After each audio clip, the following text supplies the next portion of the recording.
Many of you people have never experienced this, and many will never actually experience it. I myself have actually experienced it, but I can almost say safely, for 99% of the people out there, you will never ever experience what real fatigue is. Not many people push themselves hard enough. Now, this isn't an invitation to go out there and say, right, I'm gonna kill myself, I'm gonna push myself, because it's not safe. This is not a smart thing to do. Not many people have the mental capacity to go out there and push above and beyond what they should be doing. The reason why I'm just making this video is to explain to you that overtraining is real, but many of you will never actually hit that stage. I was watching a documentary not long ago, and I say not long ago, I still mean about 2 years ago. In fact, no, it was about a year ago.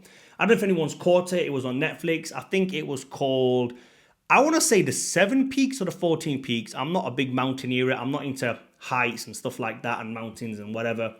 But there was this guy, if I remember his name was Nims Purja. I think that's what his name was. Anyway, this guy's a bit of a crazy guy, and he did this world record on climbing all these peaks in like a couple of days. I can't remember now. It was a while ago. And like I said, I don't really pay attention to things like this. It's not really of interest to me. But what did interest me is one thing. He said the majority of people, when they are fatigued or tired or overtraining or whatever, or he didn't actually say those words, he used the F word, and I'm trying to not get the platform, so I'm not going to swear. I think he swore. Yeah, did he swear? Yeah, I can't remember. Anyway, he said, if you feel fatigued or effed, you're only 45% effed. And I looked at that and I listened to that and I thought, do you know what? This guy's right. Because most people give up. Their mind gives up before their body does. And they think, oh, do you know what? I've had enough. And again, don't quote me on that. I was around the lines of that. It's been a while, and I've got Google here. But you know me, guys. I'm too lazy to Google stuff. Even before making these videos, I don't Google stuff. I'm not that guy. I don't sit there and Google. If you want to watch someone Google, just go and listen to Google, ChatGPT, or these guys that are making fitness content. Oh, ChatGPT. Can you please write me an article on overtraining the muscle group? And then ChatGPT is going to do that. Bro, don't watch my videos then. If you want to go and do something like that. If you want to go listen to someone who's boring like that, go listen to Derek More Plates, More Dates. There's many guys that use Google and references and this and that. I don't. I'm talking real life experiences and real life stuff that I see. So, overtraining. Now, the reason why I like that, what this guy said, was because it makes a lot of sense for a lot of people, majority of the people. Not me. Now, when I was mainly powerlifting, we had a program to follow, and you're like, I've got to hit this every single week in order to get this eventual outcome in 12 weeks or 10 weeks or 6 weeks, whichever the cycle is. And I'm building up to like a 300 kg deadlift. I'm building up to 260 kg squat. You know, these are the things that are your goals at the time. Nothing else matters. You sleep for that. You wake up for that. You eat for that. Every single thing you do is based around this one particular goal in your head. That's what you want to do. There's nothing else that matters to you. And certain things are, your body goes through these little processes, and it's telling you, it's giving you these little signals, but you never listen because you always think you're stronger than your actual body. And this is the people that fatigue does hit, an overtraining can affect. Your sleep isn't right. Your mood just isn't right. You just can't get focused enough. Your brain's a little bit foggy. You're waking up a little bit tired even though you slept 8 hours, 10 hours. You can't get to sleep at night because you've got all these thoughts going in your head. Your nervous system's completely shutting down. You're starting to get a bit sniffly, a little bit ill, and you're looking around and you're thinking, I feel a bit tired. I feel a bit snappy. I feel a bit irritated. I feel a bit, something's just not right. But you keep pushing in the gym because you know so hard you've got this goal in mind. And then what happens? Your body starts to shut down. You start to not recover correctly. I trained chest 2 days ago. Why is it still hurting today? I trained shoulders yesterday. Why is it still pain today? What's going on with my physique? My elbows are starting to hurt. I squatted yesterday and my elbows are hurting. What's going on here? My knees are hurting. My shoulders are hurting. My hips are tight. I need to do more stretching. Maybe I need to eat more. Maybe my recovery's not. All these things are playing in your mind. And only then, if you've gone through this hardship and all this pain, will I say, yes, you've pushed your body to the point of fatigue, of overtraining, if you want to call it that. So overtraining does exist, but it's very hard to achieve. And believe me, it's not something you want to achieve. You do not want to get there.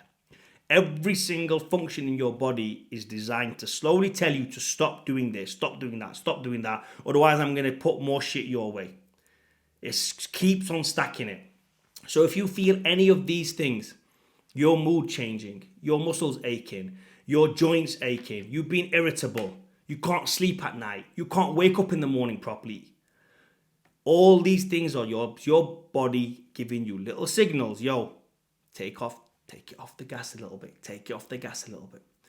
Equally, when I was bodybuilding, with bodybuilding, it's the other way around in a sense, where it's not so much your joints that hurt or your body that hurts. It's just that you're doing so much cardio leading up to the show. You're also jabbing, your body's getting trauma from these injection sites. It's a little bit annoying. Oh, this is hurting now, that's hurting. I mean, I say this is hurting. I've never jabbed up a body when I was competing. I did that once, and that was one too many. That was it. You know, your ass, your buttocks. You think, I'm doing all this cardio. I'm tired. I'm sleepy. My body wants to give in. You know, all these things. That is a little bit of an easier suck and hurt to push through. Because most of the times you guys are just being a bitch, let's be honest with you. When it comes to bodybuilding, dieting, you just want to eat. You just want to eat. You just want to eat the right food. And your trainer, your coach, your dietitian isn't giving you the right amount of fats. He's giving you on low carbs, but he isn't putting in the fats. But that is another video. That's not this video. The point I'm trying to say is, when I was bodybuilding as well, I felt this fatigue. I hit this fatigue. I was getting close to the show, needed to lose more weight in order to take the category. And I know what it feels like. Many people don't know what it feels like, but believe me, it is real. And when you see or you have these symptoms, now obviously I'm older, I'm wiser, I'm smarter, and this is mainly for longevity purposes, I take my foot off the gas. Every so often, I need to take the foot off the gas. When it comes to eating healthy, I'll take the foot off the gas. Always. You don't have to go to burnout. Which is another reason why I don't take fat burners, I don't take many supplementations, I don't take protein, I don't take creatine, I don't take glutamine, I don't take L-carnitine. What else is out there? Whatever the market is selling, I do not take. I do, however, take vitamins. I take the right vitamins, the right minerals, the right things to help your body function optimally. But I don't believe by taking all this other stuff, the ECAs, the BCAs, and the glutamines and all this kind of stuff, that you're letting your body do its natural process. Let your body go through its natural process. Train it hard, train it heavy, train it effectively, train it often, and your body's going to give you back little impulses. Fatty, relax on this, chill on this. I'm going to give you tendonitis if you keep doing this. And if you do get tendonitis, you know what I'm talking about, guys. That's it right there. Links in the description. I'm not going to talk about it again. Well, I will, but not today. You know, your body's going to give you little inklings. It's going to tell you your back's a little bit tight. Your knees are a little bit, cracky. They're a bit cranky. They're a bit achy. Your hips are too tight. There's so many little hints that your body's telling you. And it's something that we just put our bodies through, unfortunately. We like going through this process, but don't be dumb. Don't be too warrior-minded. You have to have a warrior mind to go through this, know exactly what you're doing. And then if you don't know what you're doing, this is where a coach plays a massive role. To program correctly for you what to do that's effective. And as always, if you do want a coach out there, I think he's one of the best in the business. You know who I'm talking about. FaddyHussein.com. Let me just quickly touch up on one thing, guys. If you are wanting me to give you a free consultation call about your goals, if you're actually a serious guy, you know my prices, they are down below. There's a type form thing to fill in. You just fill it in and you get a free call off yours truly. I will be on the phone with you, talking over your goals, trying to map out, plan the best, most effective route to get you out of this slave mindset, these slave dieting habits that you guys have picked up off other coaches and other people. You don't need to eat out of tubs.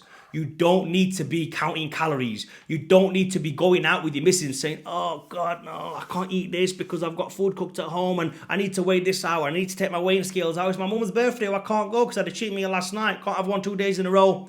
Stop living like this, guys. Unless you are a competitive bodybuilder. Even then I would say don't do that. But or just don't be a competitive bodybuilder. But if you're just a normal guy like me, on this longevity path, on this longevity journey that we're all trying to get on, then you need to hire me. Plain and simple. I ain't gonna blow no one else's trumpet. Anyway, link is down below. Please subscribe. Comment down below as always. We need to push this channel and give it a like.